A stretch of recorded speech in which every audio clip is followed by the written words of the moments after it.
चलिए बच्चों, so we were doing what, we were doing simple harmonic motion.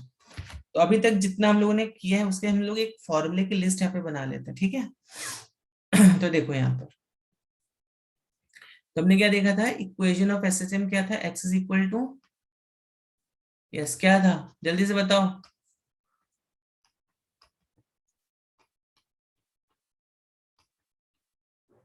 What was our equation for this? What was our equation for SHM? X is equal to capital A sign omega T, था कि नहीं था। अब चाहो तो यहाँ पर एक फाई ऐड कर दो, विच represents, it is the starting point, या फाई नॉट लिख दो, which represents the starting point of the SHM, correct? This could be 0, this could be 30 degree, 40 degree, whatever it could be. फिर हमने दूसरा क्या देखा था, इसको डिफरेंशिएट किया हमने इस टर्म को, तो क्या गया, v is equal to D X by D T. तो ये आ जाता है अपना A omega cos omega T plus phi naught. ठीक है, समझ में आ रही है बात कि नहीं आ रही है। इस तरफ हमने एक्सीलरेशन देखा था, acceleration was minus a omega square sine omega T plus phi naught, और अब ए साइन ओमेगा टी को क्या लिख सकते हो, माइनस ओमेगा स्क्वायर एक्स। तो ये देखो यहाँ पे acceleration is directly proportional to minus x, जो हमने पहले जो कंडीशन डिराइव करी थी एसएचएम में। ठीक है बच्चों, बच्चों ऑल आर नॉट रिस्पॉन्डिंग, तो मुझे समझ में नहीं आ रहा where I should emphasise more, correct. तो किसी को कुछ भी स्लाइटली डाउट है तो प्लीज पूछो, हाँ। और यहाँ पर देखो हम इसको कैसे लिख सकते थे, ए ओमेगा को हम cos omega T plus five, तो cos omega T plus five की जगह आप क्या लिख सकते हो, 1 - sin² omega T plus five not ना। और sin² omega T plus five को क्या लिख सकते हो आप, x² / a², so which comes out to be, रुको एक सेकेंड,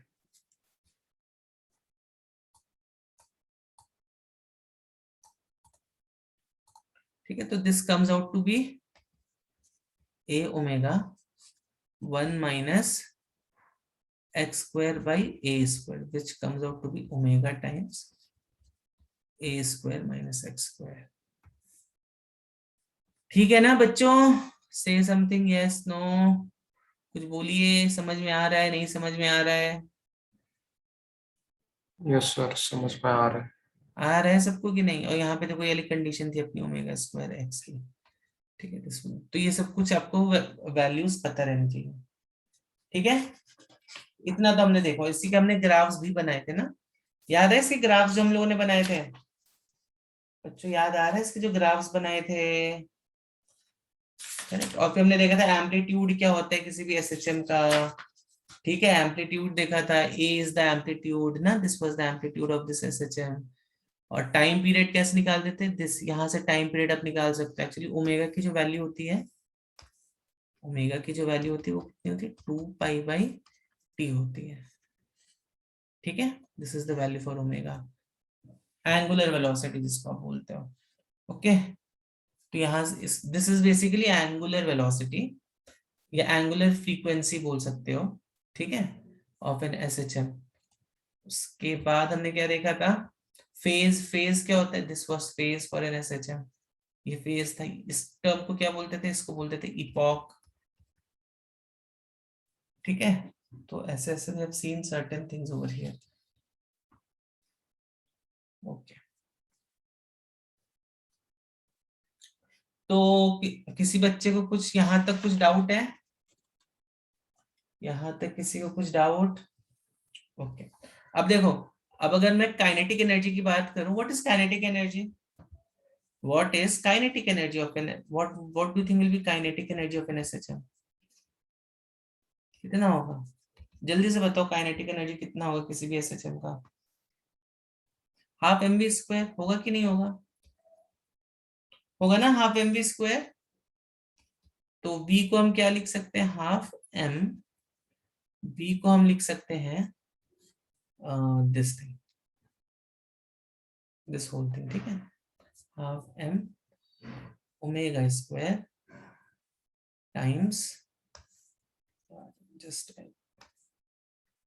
ओमेगा² टाइम्स a² - x², ठीक है।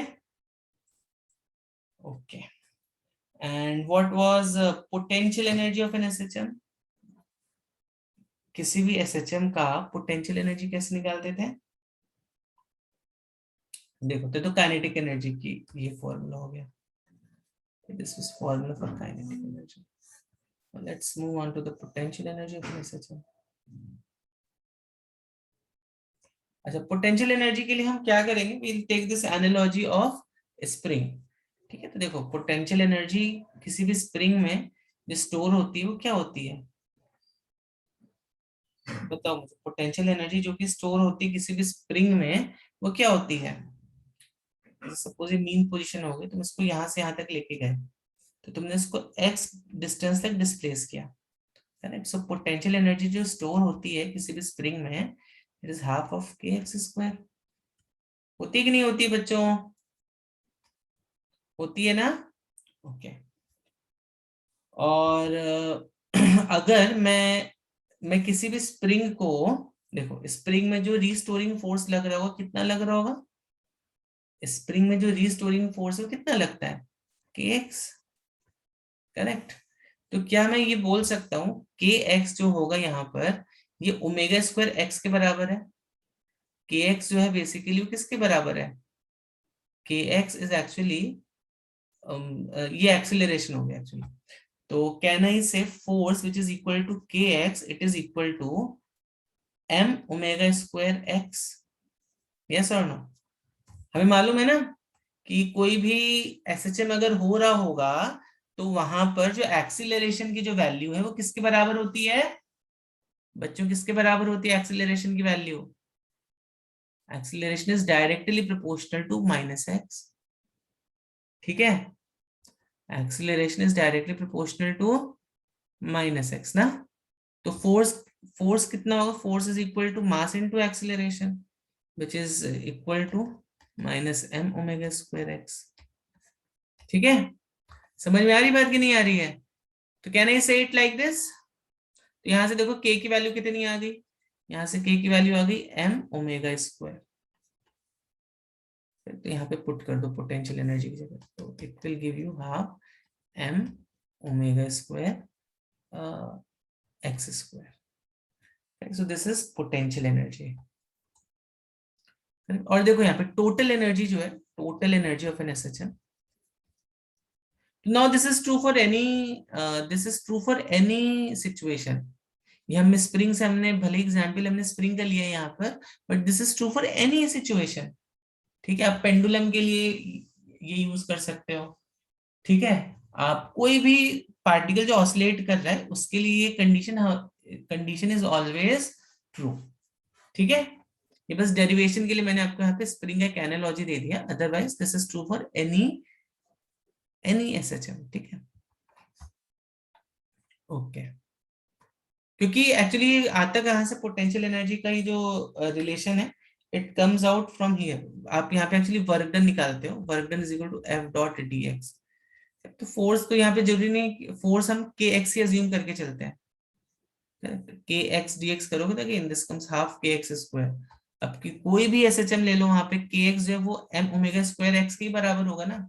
तो किसी भी एसएचएम में के की जो वैल्यू होगी वो हमेशा एम ओमेगा स्क्वायर के बराबर ही होगी. इसलिए this is true for any situation that you are going to deal with. ठीक है, तो समझ में आ गई बात पोटेंशियल एनर्जी कितना होता है? Anyone who didn't understood this? किस बच्चे को नहीं समझाई है जल्दी से बताओ. किस बच्चे को नहीं समझा? किस बच्चे को नहीं समझा ये? ओके, चलो फिर आगे बढ़ते हैं. टोटल एनर्जी की हम बात कर रहे थे यहाँ पे. टोटल एनर्जी कितना होगा? What will B total energy? Potential energy plus kinetic energy. अभी हमने ऊपर देखा पोटेंशियल एनर्जी कितना है? हाफ आया था ना ये, m omega square x square. Kinetic energy कितना था? Half m omega square a square minus x square. तो टोटल एनर्जी तुम निकालोगे तो इतना आ जाएगा half m omega square a square. आप चाहो तो ओमेगा को 2 पाई n यहाँ पे you can just put it this 2 pi n whole square into a square because omega is ultimately, मैंने आपको बताया omega is 2 pi by t. Correct. और 1/t क्या होता है? फ्रीक्वेंसी। फ्रीक्वेंसी क्या होता है पता है ना, हमने वेव्स में देखा था, 2πn। आप इसको ऐसे भी लिख सकते हो। ओके, तो ये कितना आ गया?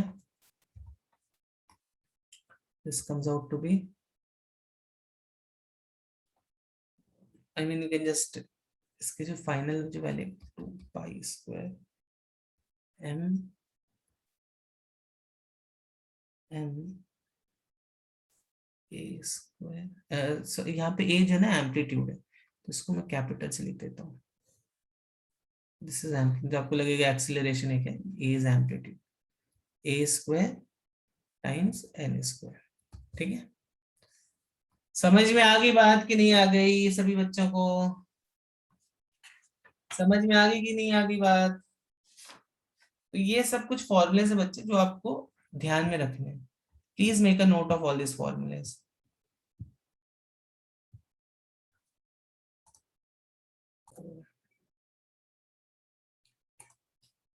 आपको आई गिव यू, आराम से करो, I give you 3 to 4 minutes to solve this. उसके बाद फिर मैं सॉल्व करता हूँ इस क्वेश्चन।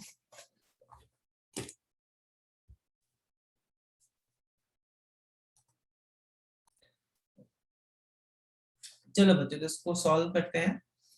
तो हमें मालूम है ये इक्वेशन होती है एसएचएम की। ठीक है, क्वेश्चन को समझो, पहले आराम से समझो क्वेश्चन को and then try to solve it. वो बोल रहे हैं particle find the time taken by to travel a distance of 1 centimetre from the extreme position. 1 centimetre extreme position से उसको आने में कितना टाइम लगेगा। ठीक है, मतलब हमें बेसिकली यहां से लेके यहां तक का जो टाइम, स्मॉल टी बोल दो इसको, ये स्मॉल टी कितना होगा ये हमें फाइंड आउट करना है। समझ में आ रही है बात?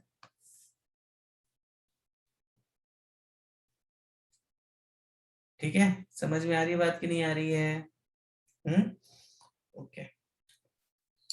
तो हमने क्या देखा है कि भाई कोई भी चीज ऑसिलेट करती है, यहाँ से लेके यहाँ तक, यहाँ से लेके यहाँ तक कोई चीज ऑसिलेट कर रही है, तो इसको यहाँ से लेके यहाँ तक जाने में कितना टाइम लगता है? या यहाँ से लेके this, from this point two this point, what is phase difference from this point two this point? इसको आप कैसे सोच सकते हो? मैंने आपको बोला सर्कुलर मोशन की तरह इसको समझो। You can just apply this logic कि जो पार्टिकल है वो यहाँ पर है, और वो कैसे मूव कर रहा है? मान लो यहाँ पे ऐसे मूव कर रहा है। जब इसका शेडो देखोगे तो एक्चुअली पार्टिकल यहाँ से स्टार्ट किया मोशन, जब उसने यहाँ से स्टार्ट किया, तो that means at t equals to 0 particle का पोजीशन क्या था? It was at π/2। मतलब यहाँ पे जो इपॉक होगा इसका ये π/2 हो जाएगा। समझ में आ रही है बात कि नहीं आ रही है? ठीक है, अब जब ये पार्टिकल यहाँ से यहाँ पर है, दैट पार्टिकल यहाँ से नीचे की तरफ मूव कर रहा है। मतलब यहाँ से this is almost like 1 centimetre from here. ठीक है, तो बच्चों यहाँ पे देखो अभी जो फाई की वैल्यू होगी इपॉक की वो हो जाएगी π/2। क्यों π/2 हो गई ये बात समझ में, ये समझ में आ रहा है कि नहीं आ रहा है? क्योंकि देखो हमसे क्या पूछा गया है कि एक्सट्रीम पोजीशन से उसको यहाँ से यहाँ तक आने में उसको कितना टाइम लगेगा। तो हम ऐसा अज्यूम कर सकते हैं कि भाई मेरा जो एसएचएम है वो इसी पॉइंट से स्टार्ट हो रहा है। ठीक है, और वो यहाँ से जब वो 1 सेंटीमीटर है तो उसको कितना टाइम लगा। ठीक है, इसको मैं दो तरीके से आपको सॉल्व करके दिखाऊंगा। एक तो ये तरीका है तुम्हारा, तो फाई की वैल्यू हो गई यहाँ पे π/2। ठीक है, तो x is equal to a sine, अच्छा यहाँ पे टाइम पीरियड कितना बोला है इसने? एम्पलीट्यूड 4, तो ये a की वैल्यू तो 4 हो गई यहाँ पर, a की वैल्यू 4 हो गई। और साइन कितना हो गया? Sine of omega t, omega हो गया 2π/4 टाइम्स t प्लस π/2। ठीक है, ठीक है बच्चों, यस और नो? तो यहाँ पे जो इक्वेशन बन गई मेरी, ये कुछ इस प्रकार से बन गई, a4 साइन π/2t प्लस π/2। ठीक है, करेक्ट। तो अब हमें फाइंड क्या करना है? हमें फाइंड ये करना है कि इसको यहां से 1 सेंटीमीटर तक आने में कितना टाइम लगा। ओके, तो एक काम करते हैं, हम ये देख लेते हैं कि इसको, तो बच्चों यहां तक किसी को कुछ डाउट है? पहले तो ये बताओ, अभी जो मैंने आपको बताया, इसमें किसी बच्चे को कुछ डाउट है? यस बच्चों, जल्दी से बताओ, यहाँ तक किसी को कुछ डाउट है?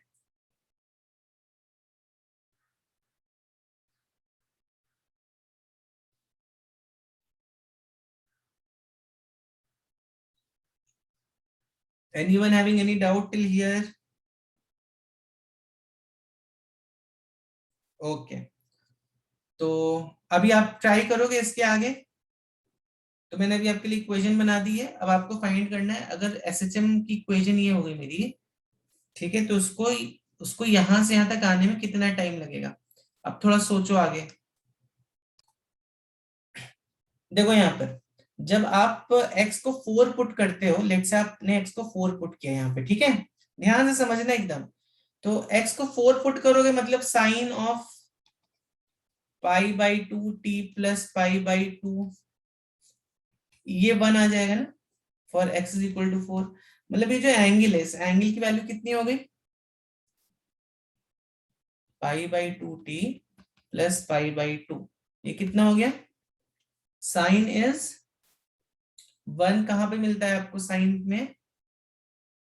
Sign 0 is 0 and sine pi by 2 is 1, ठीक है, तो कोई पाई बाई 2 मिल गया। दैट मीन्स यहां से इसको पूरी इक्वेशन को सॉल्व करोगे तो t की वैल्यू तुम्हारी 0 आ जाएगी। समझ में आई बात कि नहीं आई? समझ रहे हो कि नहीं? ओके।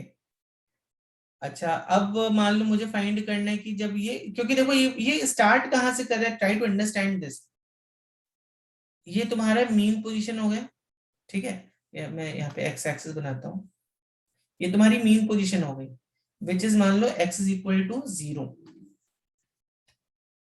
फिर x इज इक्वल टू 0 से ही कहां तक मूव किया? x इज इक्वल टू 4 तक मूव। अभी देखो पार्टिकल एक्चुअली यहां से एसएचएम स्टार्ट कर रहा है। समझ में आ रही बात कि नहीं आ रही? पार्टिकल यहां से एसएचएम नहीं स्टार्ट कर रहा है, पार्टिकल यहां से एसएचएम स्टार्ट कर रहा है। तो जब वो यहां से समझो 1 सेंटीमीटर और यहाँ पे मूव किया, ठीक है, 1 सेंटीमीटर और समझो यहाँ पे ऐसे मूव कर गया पार्टिकल 1 सेंटीमीटर, ठीक है, तो यहां से इसकी पोजीशन कितनी हो गई? 3। तो उसको 4 से 3 तक जाने में कितना टाइम लगा, तो ये हम अभी देखते हैं। तो अब अगर मैं मान लो यहाँ पे पुट कर देता हूँ at x is equal to 3, 3 is equal to 4 sine pi by 2t plus pi by 2। तो देखो ये बेसिकली मुझे क्या बता रहे हैं, जब ये 3 सेंटीमीटर पर आया तब यहाँ पे t की वैल्यू कितनी थी? एज सिंपल एज दैट ना। तो जब ये 3 पर आया, जब ये 3 सेंटीमीटर पर आया, तो उसको कितना टाइम लगा? ठीक है, तो ये चलो हम देखते हैं आंसर। तो इसको जब तुम कैलकुलेट करोगे तो ये तुम्हारा है 3/4 which is equal to sine of pi by 2t plus pi by 2। तो 3 4 नहीं, तो इसको हमें यहाँ पे we have to use calculator, we'll use my calculator for this। तो sine inverse of 3/4, sine inverse of 3/4 is 48.6 degrees. तो degrees को हमें रेडियंस में कन्वर्ट करना है, तो मालूम है आपको डिग्रीज को रेडियंस में कैसे कन्वर्ट करते हो? Anyone, how you convert degrees into radiance? अगर मान लो मुझे, एक सेकंड, हाँ, तो इसमें यहाँ पे इसका जो ये जो आ रही है value, this is coming 48.6 degrees which is equal to pi by 2t plus pi by 2 radians. तो क्या ये सही है? हमें इसको भी रेडियंस में कन्वर्ट करना पड़ेगा ना। हाँ yes, very good, we multiplied with pi by 180। तो 48.6 into pi by 180 equals to pi by 2t plus, अभी सही है, अभी दोनों दोनों टर्म्स रेडियंस में आ गए अभी अपने, ठीक है। तो इसको पूरा सॉल्व करके देखते हैं अभी हम लोग। 48.6 इंटू पाई डिवाइडेड बाई 180, तो ये ऑलमोस्ट आ गया अपने पास 0.8482 which is equal to pi by 2t। Pi by 2 कितना होता है? 3.14 divided by almost 1.57 ना, this is almost 1.57।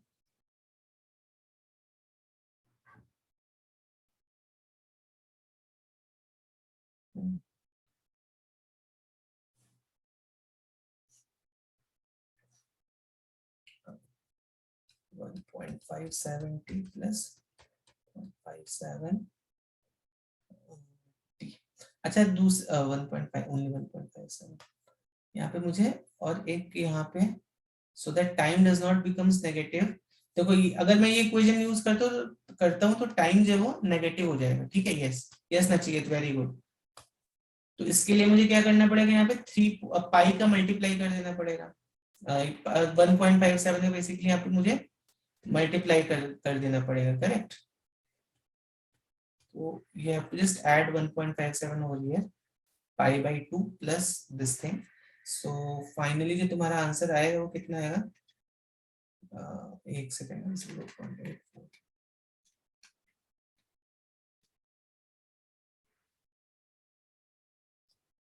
यस, तो फाइनली जब तुम इस पूरी इक्वेशन को सॉल्व करोगे, देखो यहाँ पे बच्चों क्या हो रहा है, problem is here is what, कि ये जो है ना, this is giving us a negative value of time. Time की वैल्यू कभी नेगेटिव होती है क्या, बताओ मुझे। टाइम की वैल्यू कभी भी नेगेटिव होती है क्या बच्चों, बताओ मुझे। टाइम की वैल्यू कभी भी नेगेटिव नहीं हो सकती है, ठीक है। तो अभी आपको मालूम है साइन की वैल्यू पॉजिटिव कब कब, साइन की पॉजिटिव वैल्यूज कब कब मिलेंगी आपको, कब कब साइन की पॉजिटिव वैल्यूज मिलेंगी। ये साइन की वैल्यूज पॉजिटिव कब कब मिलेंगी, देखो अगर मैं बोल रहा हूं ये थीटा, ठीक है, बराबर दिस, यहाँ पे मिलेगा एक साइन की पॉजिटिव वैल्यू, दूसरी साइन की पॉजिटिव वैल्यू को यहाँ पे मिल सकती है ना, which could be all sine, यहाँ पे साइन इज पॉजिटिव।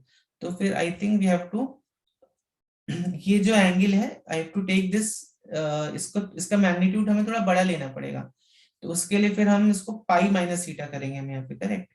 तो विल जस्ट मेक इट, ये जो भी मेरा एंगल आया है रेडियंस में, इसको हम पाई से सब्ट्रैक्ट कर देंगे, करेक्ट। तो पाई कितना है, पाई कितना, 3.14, 3.14 माइनस दिस थीटा। तो आप ऐसे करना है इसको सॉल्व, ठीक है।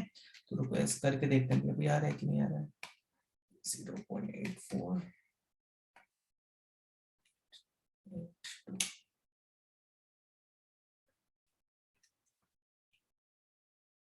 यस, ठीक है। तो ऑलमोस्ट 1.46 है, ऑलमोस्ट 0.46 टाइम की जो वैल्यू होगी, this will be almost 0 point, देखो ये इससे टाइम की वैल्यू तुम्हारी कितनी आती है, इससे टाइम की वैल्यू कितनी आ रही है, 1.46 आ रही है, ठीक है। मैं पूरा आपको बता देता हूँ एक्चुअली, ठीक है। यहां से टाइम की वैल्यू कितनी आ रही है, 1.46 आ रही है, ठीक है ना, समझ में आ रही है बात, करेक्ट। नहीं तो एक्चुअली हम एक काम और भी कर सकते हैं, इसको हम कॉस में अगर ले लें तो भी अपना काम आसान हो जाएगा, बट साइन से भी आप इसको कर सोच सकते हो। यहाँ पे जो टाइम की वैल्यू आई वो आपकी कितनी है, 1.46 आई, ठीक है। और यहाँ से actually I am sorry it's not zero, बराबर तो जीरो ही है, ठीक है।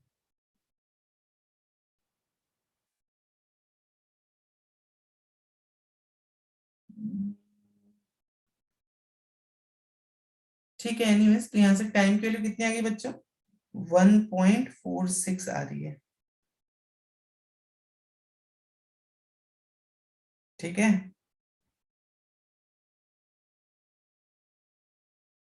समझ में आई बात, ये this is, I think this should B answer. इसको एक बार कॉस में करके देखो जरा, कॉस में अगर हमने किया इसको तो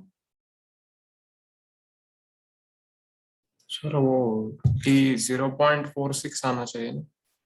टी जीरो नहीं, तो आपने कैसे किया बताओ मुझे नचिकेत। सर यही कैलकुलेट किया। ओके, आई एम सॉरी बच्चों, there was some calculation mistake over here. मैंने इस वाले टर्म को सब्ट्रैक्ट नहीं किया एक्चुअली, इस वाले टर्म को इधर पर लेके जाओ तो you have to subtract this term also, ठीक है।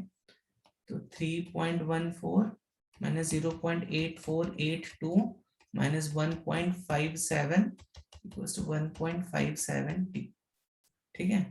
तो यहाँ पे जो टाइम होगा कितना होगा, यहाँ से जब पूरा, जब तुम इसको सॉल्व करोगे तो यहाँ पे ऑलमोस्ट तुम्हारा 0.46 सेकेंड आता है, ठीक है। तो इस वाले टर्म को मैंने सब्ट्रैक्ट नहीं किया, that's why there was some problem over there. समझ में आई बात अभी?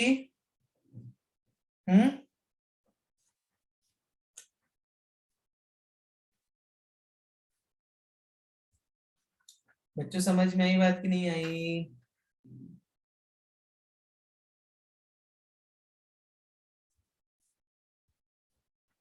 चलो एक और क्वेश्चन देखते हैं इसी टाइप का।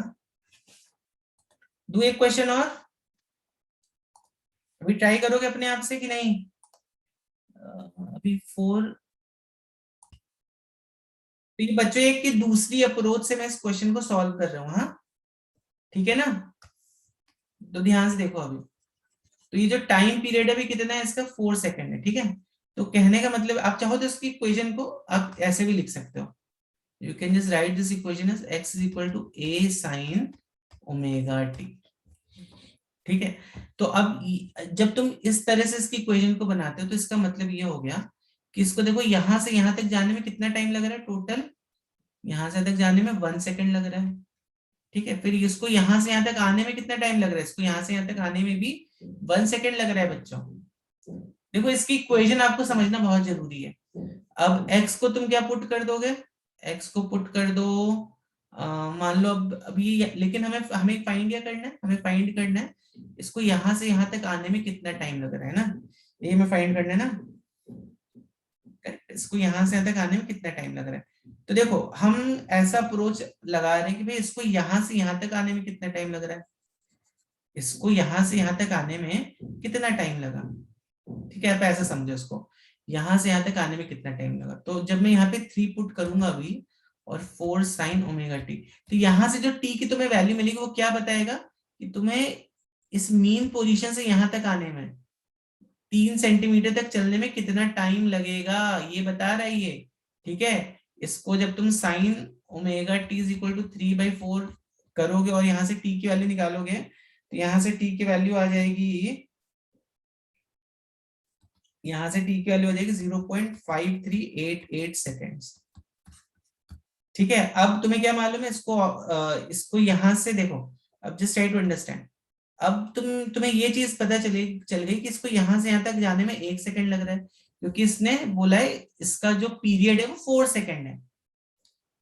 समझ में आ रही बात बच्चों? इसका पीरियड कितना बोल रहा है? 4 सेकंड है। ठीक है, तो अभी अभी यहां से 1 सेंटीमीटर तक आने में, मतलब इसको यहां से यहां तक तो जाने में कितना टाइम लगेगा? इतना टाइम लगेगा ना, यहां से तक जाने में इसको देखो इतना टाइम लगेगा।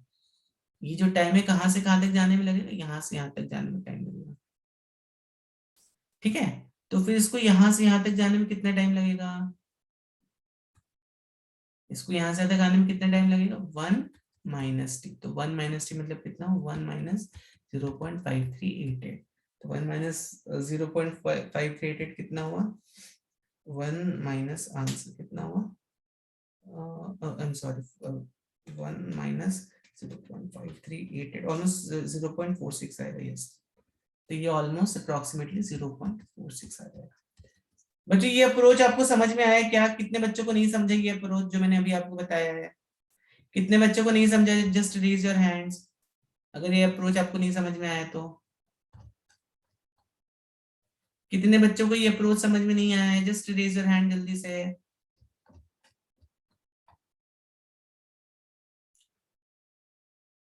चलो सबको समझ में आ गया, करेक्ट। तो बस आप इक्वेशन कैसा बना रहे हो और कैसे वैल्यूज को कैसे रख रहे हो उस पर ही सब चीज आपका डिसाइड करेगा, you know, correct.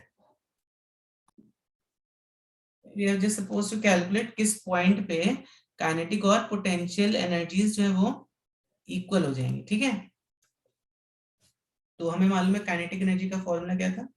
It's in half m omega square a square minus x square. और पोटेंशियल एनर्जी का फॉर्मूला क्या होता है? Half m omega square x square ना।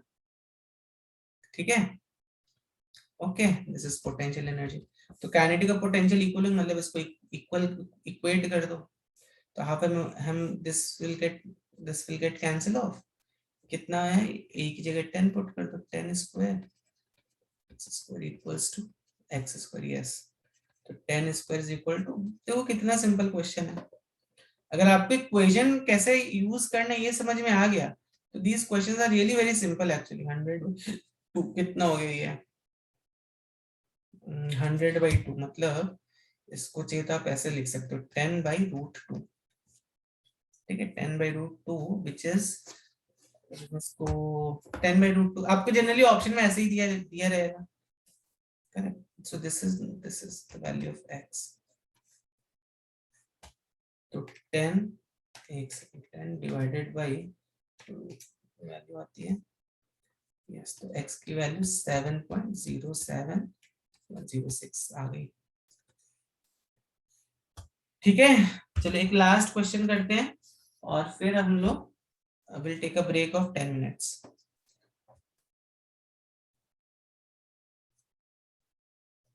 तो this question is speed of particle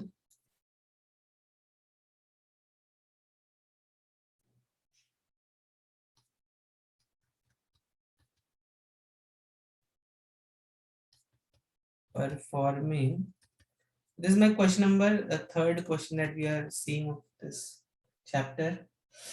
The speed of the particle performing linear SHM are 8 centimeter and 6 centimeter at respective displacement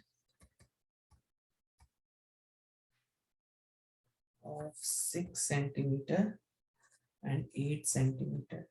Find its period and amplitude.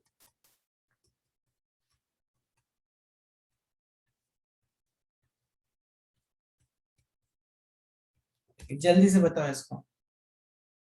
अब देखता हूँ अगर आपने फॉर्मूले अच्छे से लिखे हैं and have to apply this.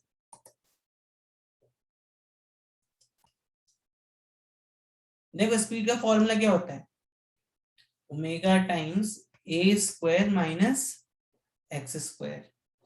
ठीक है, तब तो मैं यहाँ पे दिया हुआ है v, मान लो v 8 centimetre at, oh I'm sorry, 8, it should be 8 centimeter per second, correct.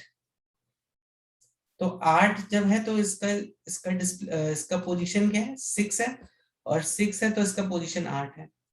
तो 8 सेंटीमीटर पर second at x is equal to 6 and v is equal to 6 centimetre पर second at x is equal to 8। बस values put करो और you can just get the values. आ जाएगा कि नहीं आ जाएगा? अभी ओमेगा तो एनीवेज कैंसिल आउट हो जाएगा, कंपेयर कर डिवाइड कर दोगे तो। यहां से करके देखना, यहां से तुम्हारा a का वैल्यू, एम्पलीट्यूड का वैल्यू कितना आ जाएगा, 10 सेंटीमीटर आ जाएगा। और एक बार एम्पलीट्यूड का वैल्यू 10 सेंटीमीटर आएगा तो टाइम पीरियड नहीं निकाल लोगे अभी? कितना सिंपल क्वेश्चन है, टाइम पीरियड 6.28 सेकेंड्स आता है। No one could do this but yes Nachiket, Nachiket is doing आज अच्छे से, गुड, वेरी गुड नचिकेत। ठीक है, चलो बच्चों, तो बच्चों एनर्जी वर्सेस टाइम का जो ग्राफ है वो कैसा होता है एक्चुअली में, वो कुछ इस तरह से होता है। अगर मैं यहाँ पे एनर्जी बनाऊं, यहाँ पे टाइम बनाऊं,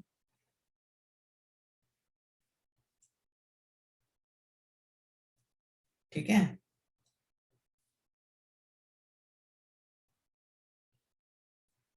तो बताओ ये किसका ग्राफ होगा, ये काइनेटिक का होगा या पोटेंशियल का होगा?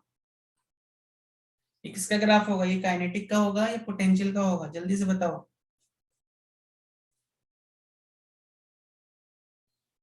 यस, ये किसका किसका ग्राफ होगा? ये जो ग्राफ मैंने बनाया है, ये काइनेटिक एनर्जी का है या पोटेंशियल एनर्जी का है? टेल मी फास्ट बच्चों। देखो ऑब्वियस सी बात है ना कि जब भी हम मीन पोजीशन पर होंगे, so let's say this is mean position, this is plus a, this is minus, ठीक है, तो हम जब मीन पोजीशन पर होंगे, ठीक है, जब भी हम मीन पोजीशन पर होंगे तो क्या होगा, पोटेंशियल एनर्जी जो है वो, पोटेंशियल एनर्जी क्या हो जाएगी एट मीन पोजीशन? देखो आप सोचो स्प्रिंग है, स्प्रिंग की मीन पोजीशन पर potential energy will be zero ना ऑब्वियसली।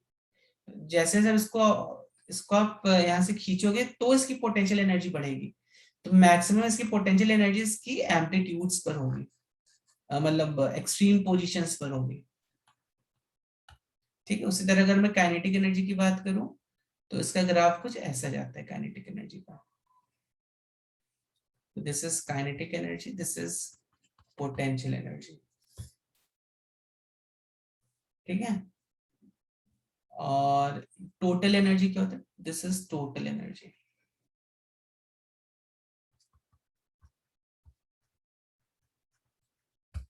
ठीक है,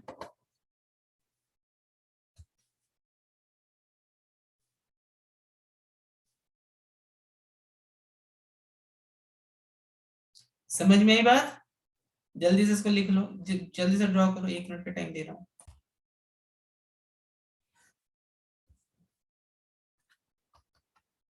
टाइम अभी यहाँ पर टाइम पीरियड्स का डेरिवेशन है। ठीक है,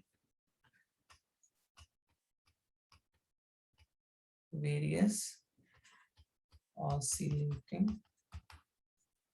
objects।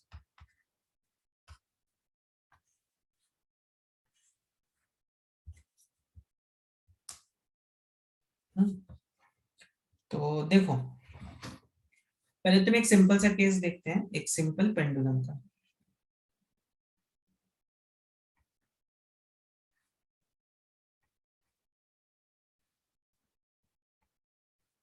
Just take a simple case of pendulum.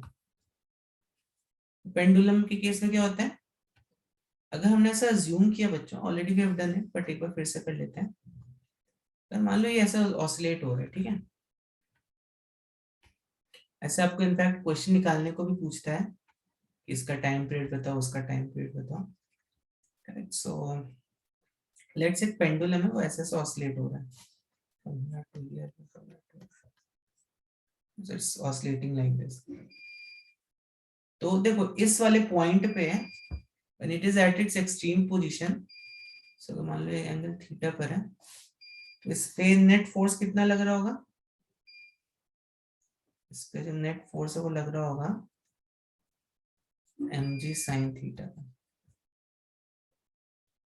Net force कितना लग रहा होगा इसमें, mg sin थीटा लग रहा होगा कि नहीं लग रहा होगा? यस ना? so इसमें जो नेट फोर्स लग रहा होगा वो लग रहा होगा mg sin थीटा। ओके, और यहाँ पर देखो, ये जब ये पेंडुलम यहाँ पर जाएगा तो देखो पॉइंट क्या है, okay. जब भी ये पेंडुलम आप कंसीडर करते हो,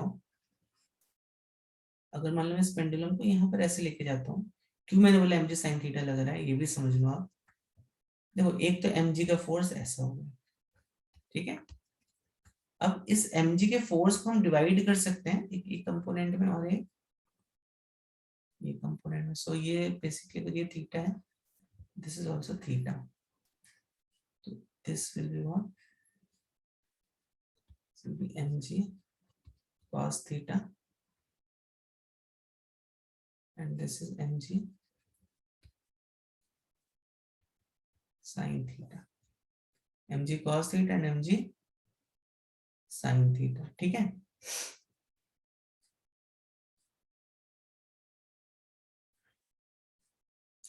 समझ में आई बात कि नहीं आई? सो बच्चों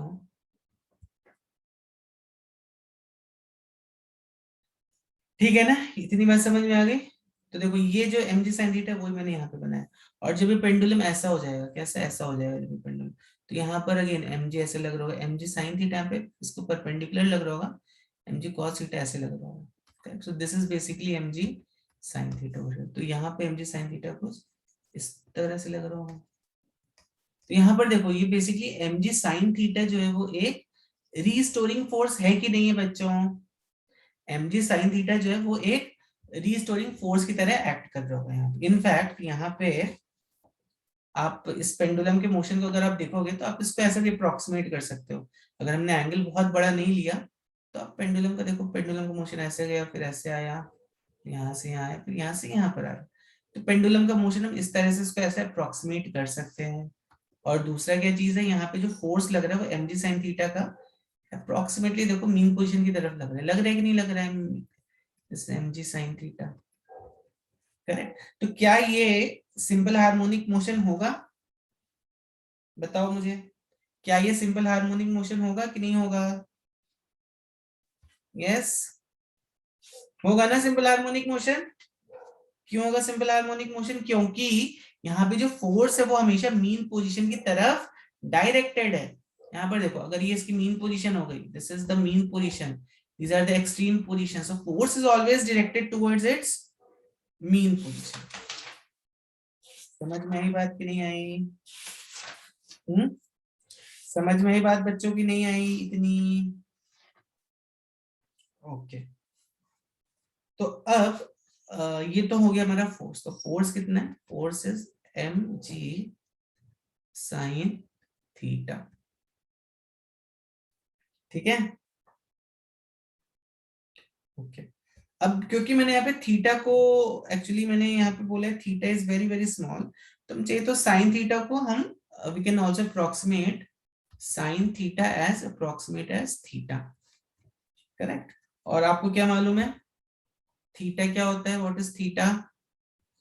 अगर मान लो मैं यहाँ पे थीटा ये ऐसे लूं, तो ये x हो गया, ये l हो गया, तो what is theta? Theta is x by l, correct. तो कितना हो जाएगा? ये हो जाएगा mg साइन थीटा को थीटा पुट कर दो, which will be x by l, ठीक है। समझ में आई बात कि नहीं आई बच्चों? इतनी बात समझ में आ रही है? नाउ कैन आई से हियर, ये जो फोर्स है ये because this is restoring force, correct. तो देखो आप ये एक्चुअली में यहाँ पे इसको बना के देख सकते हो, क्योंकि हम यहाँ पे इसको रीस्टोरिंग फोर्स की तरह देख रहे हैं यहाँ पे कि भाई जो फोर्स है ये हमेशा मीन पोजीशन की तरफ डायरेक्टेड है, करेक्ट। तो ऑब्वियस सी बात है ना कि जब मेरा डिस्प्लेसमेंट पॉजिटिव होगा तो फोर्स निगेटिव होगा, और डिस्प्लेसमेंट निगेटिव हो तो फोर्स पॉजिटिव हो जाएगा। That is a very obvious thing.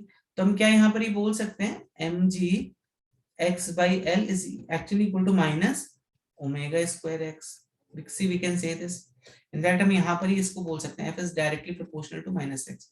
तो यहाँ पर हम इसको लॉजिकली हम इसको डिड्यूस कर सकते हैं इस चीज को कि जो फोर्स है मेरा that is actually directly proportional to minus of x, ठीक है। इसको हम लॉजिकली डिड्यूस कर सकते हैं। देखो ये बात आपको समझ में आई कि नहीं आई? जब मेरा फोर्स नेगेटिव है तो डिस्प्लेसमेंट पॉजिटिव है, और जब मेरा फोर्स पॉजिटिव है डिस्प्लेसमेंट नेगेटिव है, इसको अगर मैंने ओरिजिन पकड़ लिया तो, ठीक है। तो ये चीज आपको क्लियर होनी चाहिए बच्चों। और यहाँ पर हमें क्या मालूम है, क्योंकि ये सिंपल हार्मोनिक का केस है, तो हम यहाँ पे mg x by l को बोल सकते हैं this is equal to minus omega square x, ठीक है। ठीक है ना? तो यहाँ से भी हमें ओमेगा स्क्वायर की देखो वैल्यू कितनी आ गई, ओमेगा स्क्वायर की जो वैल्यू है वो आ गई, इनफैक्ट आप चाहो तो उसको भी नेगेटिव ले सकते हो, ओमेगा स्क्वायर की वैल्यू आ गई mg, okay I am sorry, m omega square x, ये फोर्स है ना, फोर्स इज मास इनटू ये acceleration, omega square x is acceleration actually, and mass and force is mass into acceleration, so omega square is, तो mm in fact cancel out हो जाएगा, g by l बचेगा, yes omega square is g by l, और ये क्या होता है 2 pi by t का whole square g by l, therefore p is equal to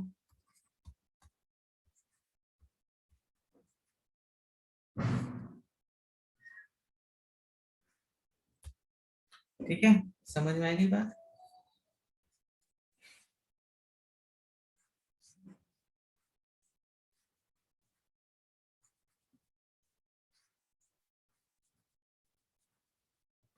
बच्चों इतनी बात समझ में आई आपको?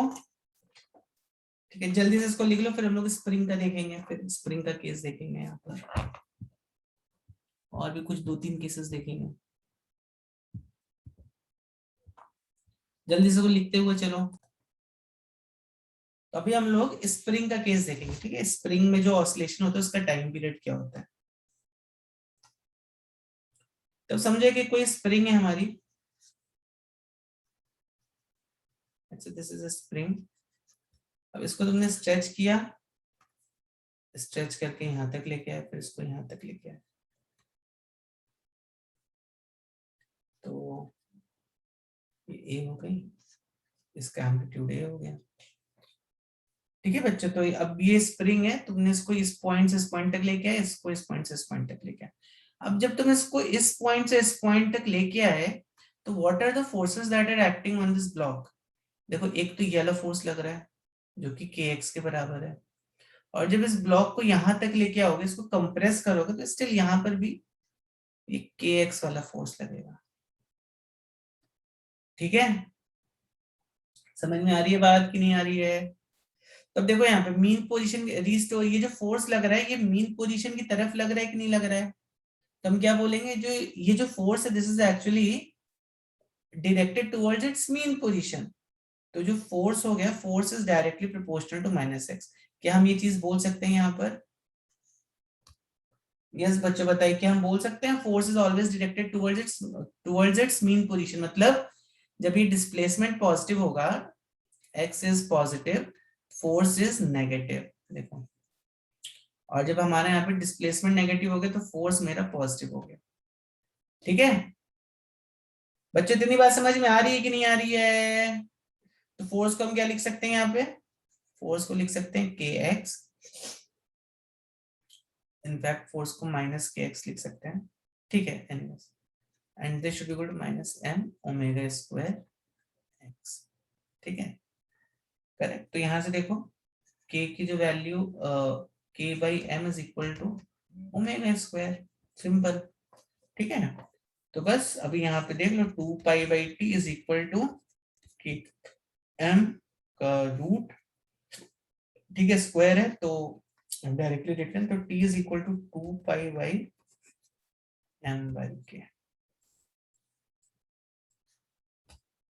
जल्दी से इसको भी लिख लो।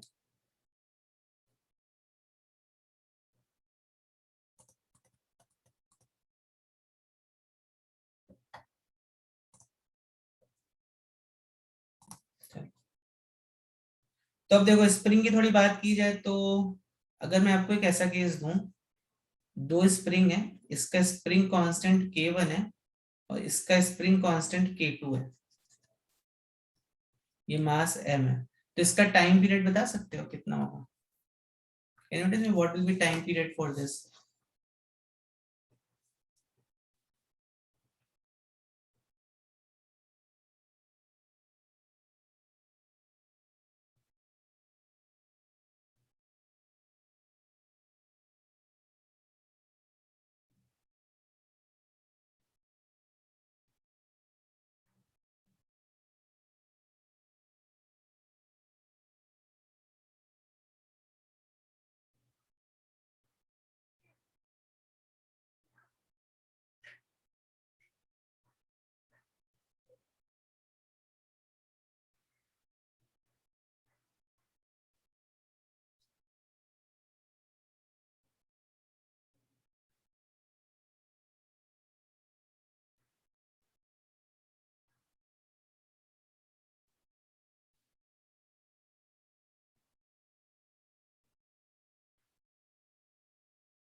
यस बच्चों,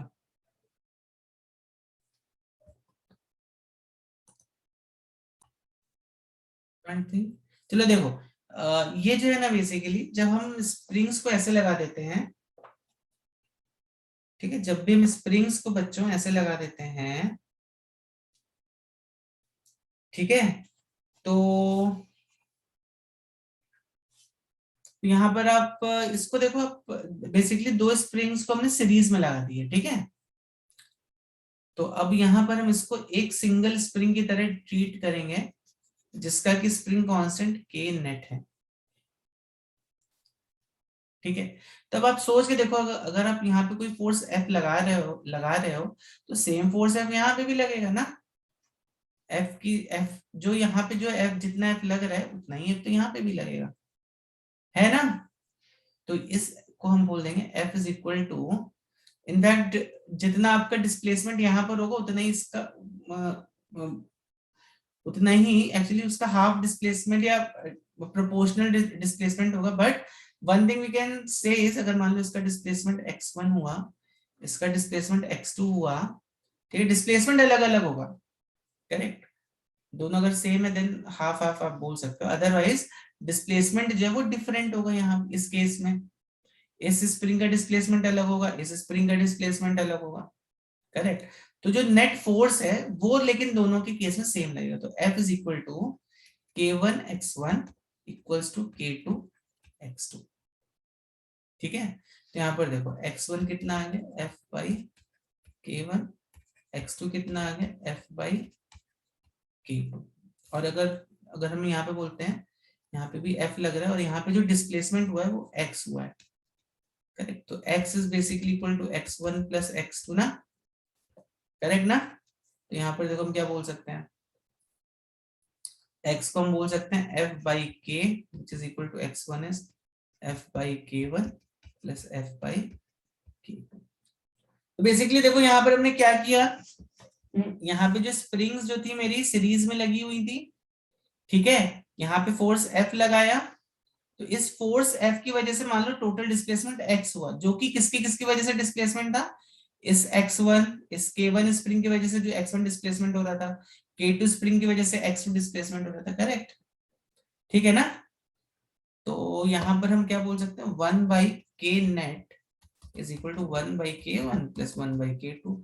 बस एक बार तुमने k नेट निकाल लिया, 1 बाई k नेट, इसको यहाँ पे पुट कर दो, I mean you can just put it, k net की वैल्यू देखो कितनी आ गई, k नेट की वैल्यू आ गई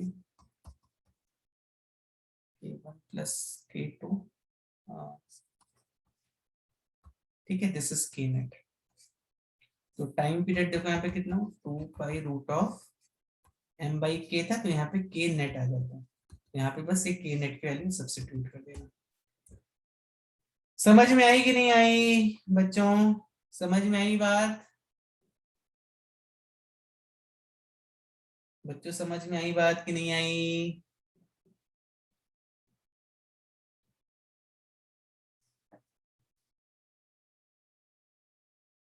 यहाँ पर obviously we have a assumption that springs are massless in nature, otherwise ये फोर्स या फोर्स इक्वल नहीं होगा, स्लाइट डिफरेंट रहेगा फोर्सेस में, ठीक है। चलो आगे बढ़े,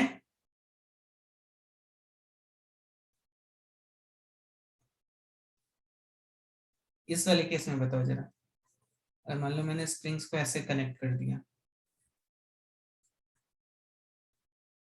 मास m, जल्दी से बताओ यहाँ पे, तो अभी आपको ये समझ में आ गया कि जो टाइम पीरियड है वो कितना होता है, 2 pi root of m by k net. तब यहाँ पे जल्दी से बताओ k नेट की वैल्यू कितनी होगी,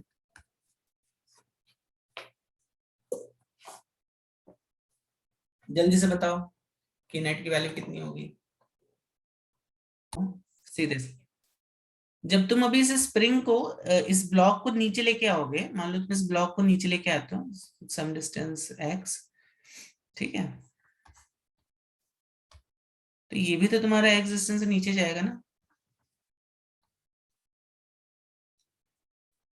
है कि नहीं है, ये भी तो x डिस्टेंस से नीचे जाएगा, है कि नहीं है, से यस नो समथिंग, करेक्ट।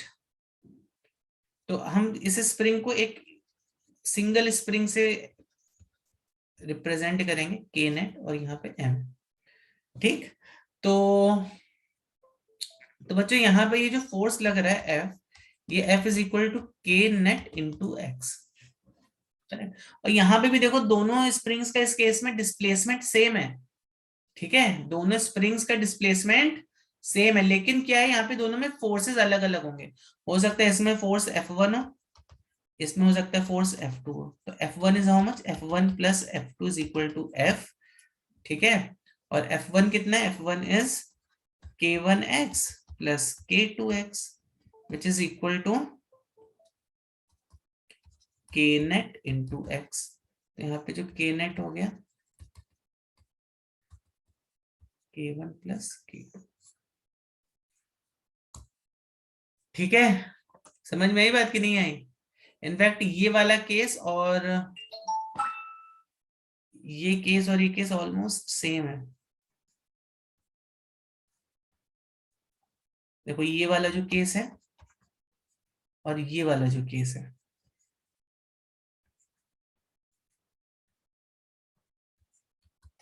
ये दोनों केस सेम है। K1 K2 यहाँ पे है।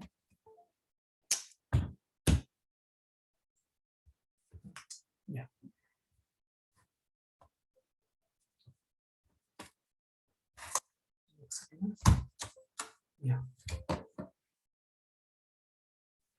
इसको अगर मैं K1 इसको K2 ले लेता हूँ, बोथ आर सेम केसेस। क्यों? देखो जब तुम अभी इस स्प्रिंग को थोड़ा नीचे लेके जाओगे, मान लो इस स्प्रिंग को तुम नीचे लेके गए, ठीक है, करेक्ट, तो इसमें देखो ऊपर की तरफ फोर्स लग रहा होगा, करेक्ट। ये वाली जो बड़ी वाली स्प्रिंग है, ये इसमें फोर्स ऐसे लगा रही होगी, कैसे ऐसे लगा रही होगी K1x, और ये वाली स्प्रिंग कैसे फोर्स लगा रही होगी, इसमें फोर्स K2x ऐसे फोर्स लगा रही होगी। तो इसमें जो नेट फोर्स लग रहा होगा बच्चों, that will be F net again will be how much, K1x plus K2x, इसको आप K net x से रिप्रेजेंट कर सकते हो। कितने बच्चों को ये बात समझ में नहीं आई, मुझे चैट में जल्दी से बताओ। कितने बच्चों को ये बात समझ में नहीं आई, चैट में अगर मैं लेंथ को इंक्रीज कर दूं then what will happen. Let's अभी हमने देखा time period of a pendulum is 2 pi root of L by g, correct. ये बहुत इंपॉर्टेंट रिलेशन है बच्चों, इससे बहुत आपको क्वेश्चंस पूछते हैं। तो सपोज मान लो कोई पेंडुलम का, मेटल का पेंडुलम है, ठीक है, इसकी length let's say slightly increase हो गई, तो आपको क्या लगता है what will happen to time period? Time period will increase और डिक्रीज?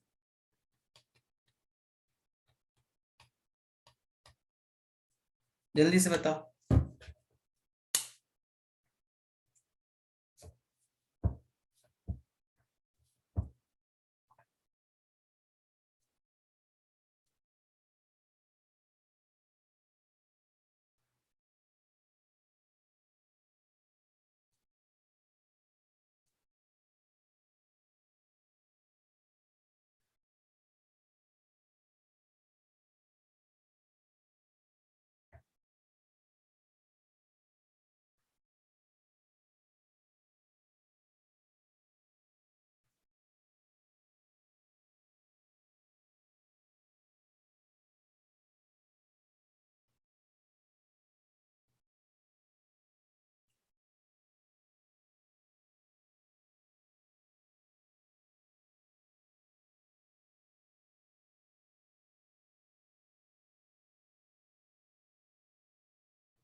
यस,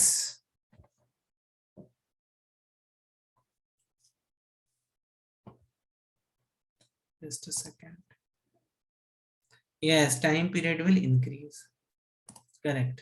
टाइम पीरियड जो है वो क्या हो जाएगा, टाइम पीरियड विल इंक्रीज। क्यों इंक्रीज होगा? क्योंकि तुम लेंथ इंक्रीज कर रहे हो ना, लेंथ इंक्रीज करोगे तो time period will also increase. इसीलिए बच्चों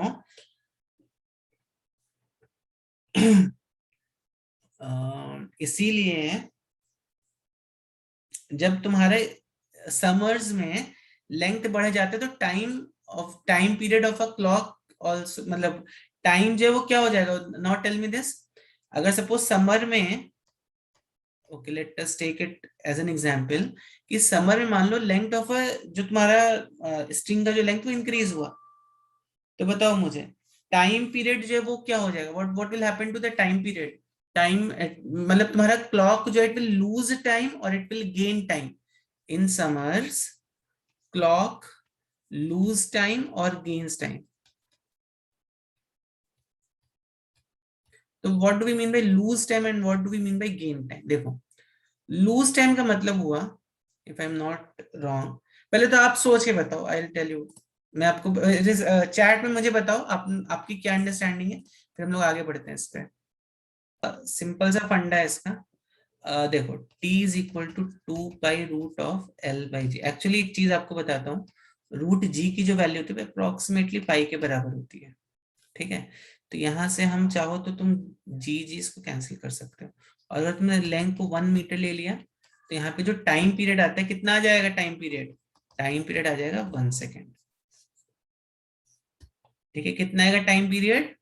1 सेकेंड। तो अभी आपका अगर जो क्लॉक है, ठीक है, जो क्लॉक है तुम्हारी, अगर तुमने 1 मीटर का एक रोप लिया या एक स्ट्रिंग ली, तो उसका जो टाइम पीरियड होगा बच्चों, ठीक है, इसका जो टाइम पीरियड होगा 1 मीटर स्ट्रिंग का, ये होगा, ये जो होगा this will be actually 2 seconds. इसको यहां से लेके यहां तक दिस इज ऑल 2 सेकेंड्स, ठीक है, time period of 1 metre string,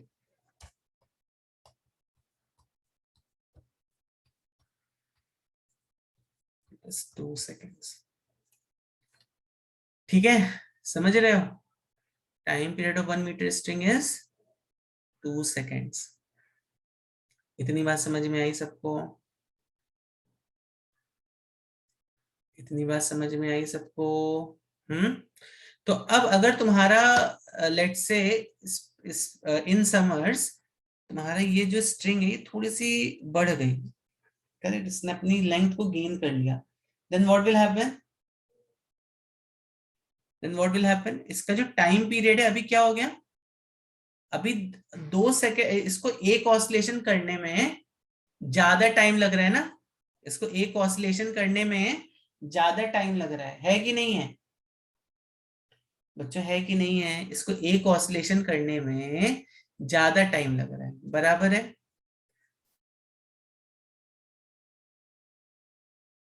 correct. तो हम इस वाली सिचुएशन को बोलते हैं हम यहाँ पर, क्योंकि इसको ज्यादा टाइम लग रहा है एक ऑसिलेशन करने में, तो यहां पर हम बोलते हैं इट इज लूजिंग टाइम। मैं बताऊंगा क्यों हम ये बोल रहे हैं, why we are saying it is losing time, ठीक है। और अगर ये ज्यादा, अभी समझो इसकी लेंथ कम हो गई, और इस अभी ना इसको एक ऑसिलेशन करने में 2 से कम कम टाइम लगेगा, तो हम वहां पर बोलते हैं गेनिंग टाइम। तो गेन इन टाइम हो रहा है वहां पर, करेक्ट। तो ये लूज टाइम कब बोलोगे आप? One oscillation is more than, one oscillation takes more than 2 seconds, और यहाँ पे gain in time one oscillation takes less than 2 seconds. देखो इसका लॉजिक क्या रहता है, एक दिन में कितने सेकंड्स होते हैं बच्चों? एक दिन में कितने सेकंड्स होते हैं? One day has how many seconds? One day has 24 into 60 into 60 seconds, correct. 24 hours 60 minutes 60 seconds। तो ये जब तुम निकालोगे तो कितना आएगा? 86400, ठीक है, करेक्ट। तो इतने सेकंड्स होगा, ठीक। तो एक्चुअली आइडियली एक दिन में पेंडुलम को कितनी बार ऑसिलेट कर लेना चाहिए? एक दिन में पेंडुलम को कितनी बार ऑसिलेट कर लेना चाहिए? इसका हाफ, इसका हाफ कितना हो जाएगा? 86400 का हाफ होगा 86400 divided by 2, which is 43200 oscillations एक दिन में होने चाहिए थे। लेकिन अगर मैं ऐसा बोल रहा हूं आपको कि एक ऑसिलेशन को 2 सेकंड से ज्यादा टाइम लग रहा है, करेक्ट, तो जो नंबर ऑफ ऑसिलेशंस होंगे वो इससे कम आएंगे कि नहीं आएंगे? इससे कम आएंगे कि नहीं आएंगे बच्चों? यस बच्चों, जल्दी से बताओ, yes no, say something. Yes, Shreyan आपने शायद उल्टा लिख दिया, 86400 होता है, ठीक है ना। तो देखो अगर इसको एक ऑसिलेशन करने में दो सेकंड से ज्यादा का टाइम लग रहा, हो सकता है 2.01 सेकंड हो, करेक्ट, इससे मतलब 2 से ज्यादा का टाइम लग रहा है, तो ऑब्वियसली हमारे जो नंबर ऑफ ऑसिलेशन है वो इससे तो कम ही इससे तो कम आएंगे ना, तो इसलिए हम बोलते हैं इट इज लूजिंग टाइम। और अगर 2 से कम हो गया तो नंबर ऑफ ऑसिलेशंस बढ़ जाएंगे अभी, तो हम बोलते हैं इट इज गेनिंग टाइम। तो लूज टाइम और गेन टाइम, ये फंडा समझ में आया कि नहीं आया बच्चों? Say something, yes no something. Lose time और गेन टाइम, ये फंडा समझ में आया आपको कि नहीं? Yes yes, sir. समझा? तो जैसे अगर मैंने आपको बोला कि जैसे एक एग्जांपल लेते हैं, मान लो टाइम पीरियड ऑफ एक कोई पेंडुलम है, उसका टाइम पीरियड 1.99 सेकेंड्स है, ठीक है? तो देखो यहाँ पे, तो टोटल नंबर ऑफ ऑसिलेशंस कितने होंगे? आपकी बुक में एग्जांपल दिया हुआ है। तो टोटल नंबर ऑफ ऑसिलेशंस जो होंगे वो होंगे 86400 divided by 1.99, which is how much? It is 43417, ठीक है? तो देखो यहाँ पे नंबर ऑफ ऑसिलेशंस बढ़ गए ना, तो इसीलिए हम बोलते हैं यहाँ पे जो टाइम है इट इज गेनिंग टाइम, ठीक है? समझ में आ रही है बात? तो every day your watch is probably gaining this much of time, जो भी जितने नंबर ऑफ ऑसिलेशंस एक्स्ट्रा हो रहे हैं उतना टाइम इट इज गेनिंग। तो मतलब वॉच आपकी फास्ट हो जाएगी कि स्लो हो जाएगी? यस बच्चों, जल्दी से बताओ, वॉच जो है वो फास्ट हो जाएगी या फिर वॉच स्लो हो जाएगी? यस बच्चों, जल्दी बताओ। Sir slow.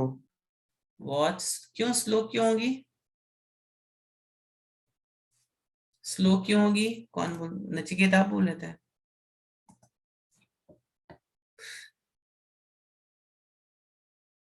गेन टाइम हो रहे तो वॉच स्लो कैसे होगी, जल्दी से बताओ।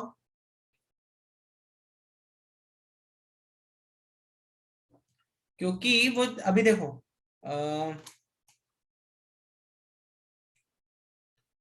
यस एनीवन, तो ये जो है ये जो वॉच है ये 24 आवर्स को 24 आवर्स में इसने इतने ऑसिलेशंस किए, ठीक है? लेकिन इसने जो है 24 hours, not necessary 24 hours, 24 hours will be detected when मैंने 43200 ऑसिलेशंस हो जाएंगे, ठीक है ना? Yes, time period increases, yes correct. क्योंकि अब बराबर है, आपके यहाँ पे टाइम पीरियड एक्चुअली इंक्रीज हो गया है, तो वॉच यहाँ पे आपकी स्लो हो जाएगी। इसको थोड़ा सोचना आप, वॉच यहाँ पे स्लो कब होगी और फास्ट कब होगी और क्यों होगी, that is also an important point over here, correct? तो ये आपको थोड़ा सा सोचने का एक्सरसाइज है कि वॉच स्लो कब होगी और वॉच फास्ट कब होगी, ठीक है? चलो तो इसको जल्दी से लिख लो ना, I think after this will and this session, ठीक है? जल्दी से चलो इसको लिख लो, इसके बाद हम सेशन को एंड कर देंगे।